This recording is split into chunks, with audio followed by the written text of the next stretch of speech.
atagendera mu nama z'ababi, adahagarara mu nzira z'abanyabyaha. Uwo ni we Mwana w'Imana, uwo ni we Mwana w'Imana.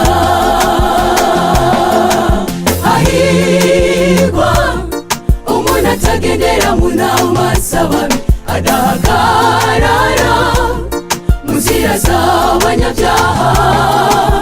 Uwo ni we Mwana w'Imana, uwo ni we Mwana w'Imana.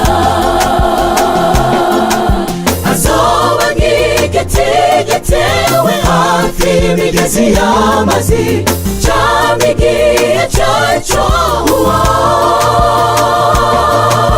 ibibabi byaco ntivyuma. Icazokora cose kizomuberako. Azoba nk'igiti gitewe hafi y'imigezi y'amazi, cama igihe cyaco uwo, ibibabi byaco ntivyuma. Icazokora cose kizomuberako.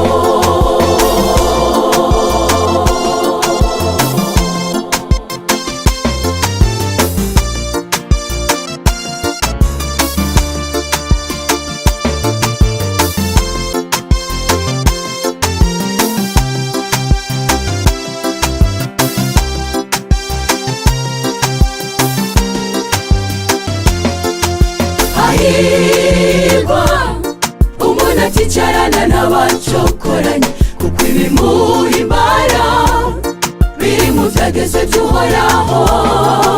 Ntivyashira haka umutima ku murango, hamwe no mw'ijoro. Hahirwa umuntu aticarana n'abacokoranye, kuko ibimuhimbara biri mu vyagezwe vy'Uhoraho.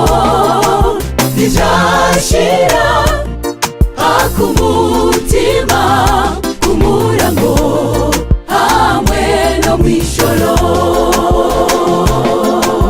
Azoba nk'igiti gitewe hafi y'imigezi y'amazi, cama igihe cyaco uwo,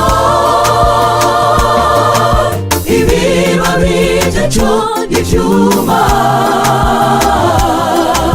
Icazokora cose kizomuberako.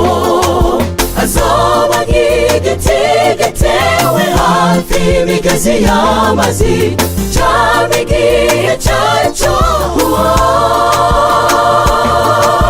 ibibabi byaco ntivyuma. Icazokora cose kizomuberako.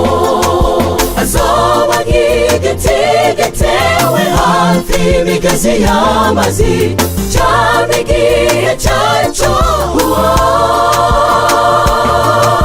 ibibabi byaco ntivyuma. Icazokora cose